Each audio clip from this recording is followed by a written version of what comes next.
माणगाव शहरात लोकशाही उत्सवाला मतदारांचा उत्स्फूर्त प्रतिसाद। नमस्कार, आपण बघत आहात महाराष्ट्रातील number 1 news channel Maharashtra police news 24।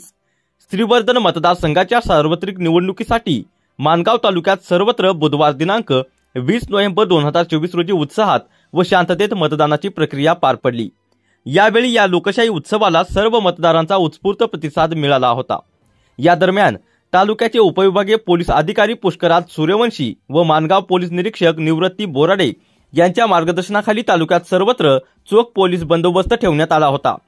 Shrivardhan मतदारसंघातून महायुतीच्या राष्ट्रवादी काँग्रेस पक्षाच्या उमेदवार आदिती तटकरे, महाविकास आघाडीतर्फे राष्ट्रवादी काँग्रेस शरदचंद्र पवार पक्षातर्फे अनिल नवगणे, अपक्ष उमेदवार राजेंद्र ठाकूर, मनसेचे उमेदवार फैसल पोपेरे, बहुजन समाज पार्टीच्या उमेदवार अश्विनी साळवे, बळीराज सेनेचे उमेदवार कृष्णा कोबनाग, अपक्ष उमेदवार युवराज भुजबळ, अपक्ष उमेदवार अशरफ पठाण, अपक्ष उमेदवार संतोष पवार, अपक्ष उमेदवार मोहम्मद कासिम, बुरहाउद्दीन सोलकर, अपक्ष उमेदवार अनंत गीते या 11 उमेदवारांचे भवितव्य मतदान यंत्रात बंद झाले आहे। माणगाव येथील नानोरे, उत्तेखोलवाडी, Ekta Nagar, Samta Nagar, Sainagar, Uttekholgaon, Wakdai Nagar, police line, Kacheri road, Mumbai Goa road, Bhadav, Tinbatti Naka, Bamnoli road, खांदाड मोरबा रोड, जुने माणगाव, कुंभारवाडा असे त्या प्रभागात शांततेत मतदान होऊन माणगावमध्ये 61% मतदान झाले असून रायगड जिल्ह्यात 70% मतदान झाले आहे।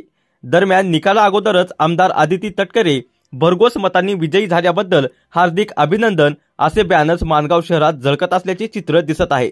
माणगावकरांचा हा विश्वास कायम असला तरी आता शनिवार दिनांक 23 नोव्हेंबर 2024 रोजी श्रीवर्धन येथे मतमोजणी होणार असून त्यानंतर श्रीवर्धनचा आमदार कोण हे निश्चित होईल।